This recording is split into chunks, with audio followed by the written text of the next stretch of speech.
Bwana asifiwe sana. Amen. Wamechapwa lakini bado hawajafanya nini? Hawasikii.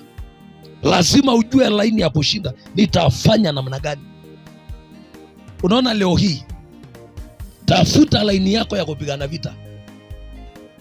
Amen. Ni nini huwa ninafanya Mungu anitembelee? Ni nini huwa ninafanya ndio Mungu ajibu maombi yangu? Je, ni wakati ninaomba? Kama ndio ni wakati wa maombi, dumu kwa hiyo ndio laini yako. Ni wakati wa kutoa. Yazo tungani laura kibeta kiangai lasari lenyana na walanga yuko mwenye. Amen. Kama hiyo ndio laini yako, dumu hapo. Kuna mwingine ambaye laini yake ni wakati anaingia tu kanisani kupanga, anaingia anapanga. Anapanga church, anapanguza viti, na wakati anafanya hivyo Mungu anapigana vita vyake. Kama hiyo ndio laini yako, dumu hapo. Fanya hiyo ndio laini yako hiyo, tulia hapo. Bwana asifiwe sana. Hii kitabu ya Samueli wa pili mlango wa 6 na mstari wa 14. Ni mtu anaitwa Daudi. Biblia inasema akacheza mbele za mfalme akitukuza Mungu aliye juu. Akacheza mpaka mavazi yake kaanguka chini. Unajua Daudi alikuwa na mambo mawili katika maisha. Jambo la kwanza, Daudi alipenda kuchezea Mungu nyimbo. Namba 2, alijawa na roho ya toba. Oltao oirindu, oltao gelegela. Daudi ukimwambia wewe unashindanga kwa njia gani? Anasema jambo la kwanza ni wakati na tu. Kuna mahali Mungu amemwambia Daudi alikuwa amefanya makosa. Na Mungu akamwambia chagua mambo matatu nitakufanyia. Lakini ngiroro. Mbona Kiswahili mnanishika? Mungu akamwambia kwa sababu ya makosa yako chagua mambo mangapi? Matatu ambayo nitakufanyia. Jambo la kwanza, nitakupeana kwa maadui zako wakutandike. Na wewe ndio utachagua. Jambo la pili, nitakuletea ugonjwa kwako. Talete tauni. Ana babe lodu anatokea bana COVID. Kama nakata be lodu COVID. Bwana asifiwe sana. Nitakuletea ugonjwa. Bwana asifiwe sana. Na jambo la tatu, ama nikupige mimi mwenyewe, nikutaandike wewe Daudi kwa makosa yako. Nikupeane kwa maadui, ama nilete ugonjwa kwako ikutese, ama mimi mwenyewe nikuchape kabisa. Daudi akajita akamkutaka akasema heri mikononi mwa Bwana. Bwana asifiwe sana.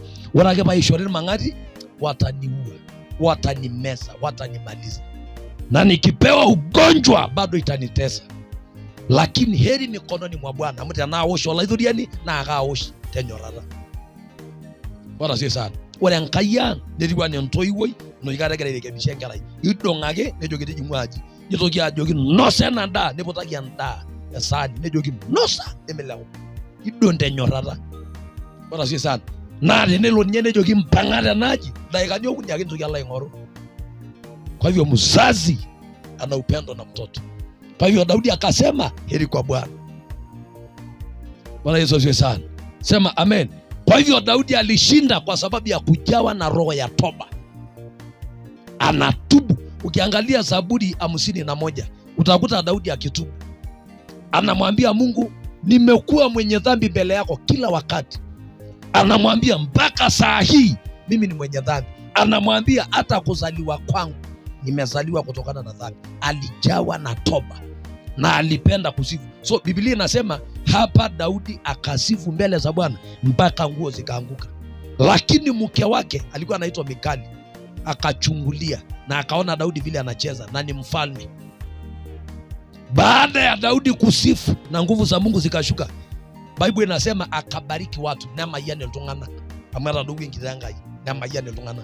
Baada ya kubariki watu akasema wacha niende nibariki nyumba yangu. Alipoenda kubariki nyumba yake, mke wake akamngojea. Oito mono na nyorba yende kishobi kaiduimwa. Nyona yigrea. Bwana asifiwe sana. So mama akamngojea.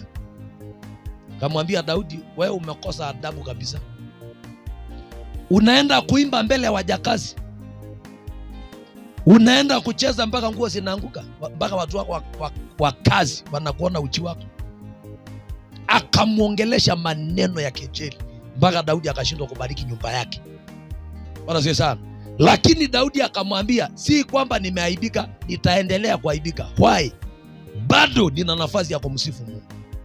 Daudi alijua laini yake ya kushinda vita. Na leo naomba Mungu akusaidie kwamba hata wewe ukitoka hapa, Mungu akufungue macho ujue laini yako ya kupigana vita. Bwana asifiwe sana. Ngona kisie meero oltung'ani lemeyiolo laini lenye olamirishore. Shida ni kwamba imbung'aki laini lino nintoki amoyi. Eetai dii iltung'anak laa tenaisho ake nishore naa kejo tenaomon oshi nanu nelotu Enkai. Neetai enkai najo tenaitai lasari nelotu Enkai. Bwana asifiwe sana. Lakini shida ni kwamba ore ake piimbung' elaini lino ninauru pailo amoyi. Ntaake olaini liyiolo ajo ninye elotunye Enkai, mbung'a ilaini nimintoki amoyi. Tenaa eseremare, tenaa enkisisa, tenaa itai lasari, tenaa enyorrata aisaidiake iltung'anak, kusaidia watu kule nje, mbung'a ilaini mintoki amoyi. Amen. Na ore ile laini Mungu atakuja kusaidia. Tapasua milango zako. Bwana Yesu asifiwe sana. Amen. Kwa hivyo hapa Daudi akasifu mpaka nguo ikaenda chini, na ndio ilikuwa laini yake. Mtu mmoja anaitwa Petro akashikwa akawekwa gerezani. Petro kangali meyiolo Petro kashikwa akawekwa gerezani na akafungwa, na Biblia inasema akalala. Lakini kanisa ndio jodi kanisa wakashikana mikono wakaomba, wakasema huyu Herode ametuzoea sana. Wakaomba. Biblia inasema Mungu akatuma malaika kule gerezani. Amen. Na Petro akatolewa gerezani pole hata bila kujua. Kwa nini? Kwa sababu ya watu walioshikana mikono. Hata ilitungana la mibadia. Ukijua laini yako hubahatishi tena. Lakini ukikosa kujua laini, amen, nila wako ndoki ejinyo wazana ngurui ndio italodio. Ukikosa kujua laini, ukikosa kujua laini ni wako sana ngurui. Ashuloro ngai mikimbatisa itengeta mbaa eyelo. Bwana asifiwe sana. Kawara yolo tebu tembea, wewe enda pale, unaona hii mlima ya Ngong, enda hapo ukute wa mama na watoto. Anakuambia ni siku 3 niko hapa kwa maombi. Bwana asifiwe sana. Kwa hapa ngaseremak siku 3 kejage ikipoito kanisa mayela nangai ngolongi aja uni kwa hapa. Bwana asifiwe sana. Wako wapi tena? Bwana asifiwe sana. Ukijua laini yako, kaa hapo, maintain your life. Kaa hapo, tulia. Njage we niyo lajo ni nyaimu Enkai, kaa hapo. Bwana asifiwe sana. Mera duendo kutorona na iyolo levi elengiteng ino nimiyiolo enaikununo Enkai mayiana. Bwana asifiwe sana. Iyolo levi elengiteng ino yolo ake ajo ena na atafutiwe majani kidogo apewe wakati anakula ni kama. Usicheze na Wamasai. Jengete mpaka keo lashe na bado anaikamua. Ng'ombe inapoteza ndama lakini bado anajua vile ataikamua. Atailetea ngozi endapana tolasho tua neakini metamejo.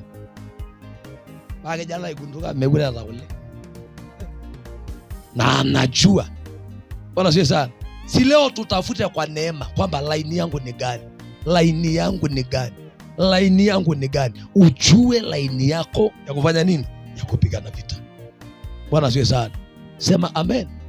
Mama moja iliando mononabu ambaye alijua laini yake. Naenda kumalizia. Mama huyu alijua laini yake ya kupigana vita. Kitu ya kwanza akajua lazima awe mnyenyekevu. Nitadukia wangu. Number 2 naba lendoke najua laraba. Number 3 najinge ngomono ya wenga seremani. Oro bayan oltilo tu. Loila agelaka okishote loikiti aji na viende.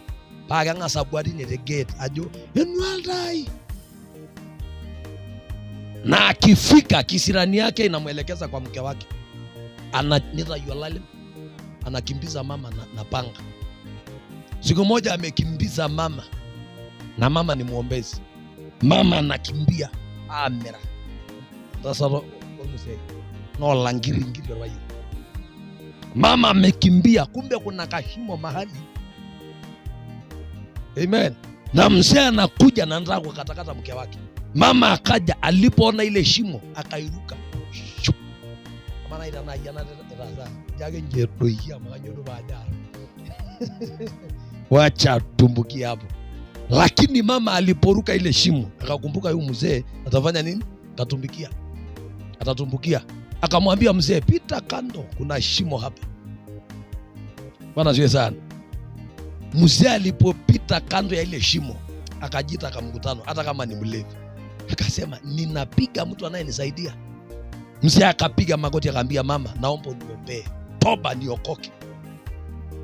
Yuki ndo mononi piga magoti hapa, sema Bwana Yesu. Mzee anasema, Bwana Yesu mke wangu.